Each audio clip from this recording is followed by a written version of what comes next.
Assalamualaikum dan salam Bisnu Proses.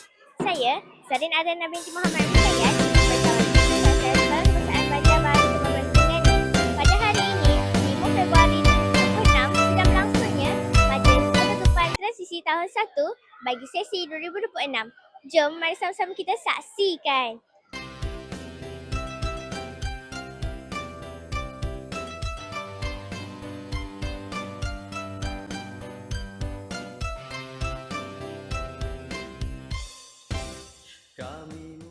Program ini dan jadikanlah ia sebagai permulaan kejayaan kami.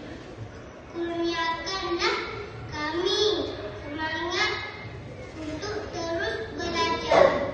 Urusan guru-guru dalam mendidik peliharaan ibu bapa kami dengan rahmat dan kasih. 2026 Tujuan program transisi murid tahun 1 adalah untuk membantu kanak-kanak menghadapi perubahan daripada pendidikan tidak formal di rumah atau terhikap kepada pendidikan lebih formal.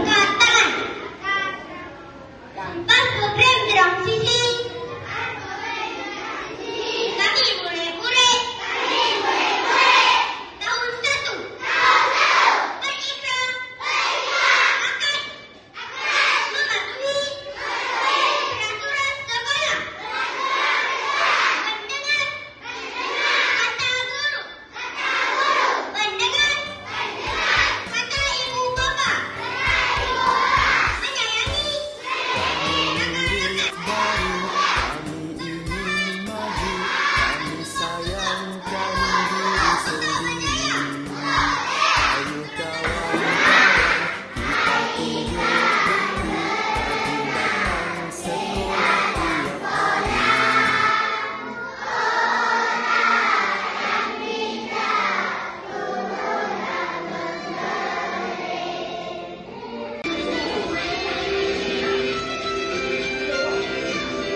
Sekian, terima kasih. Assalamualaikum warahmatullahi wabarakatuh.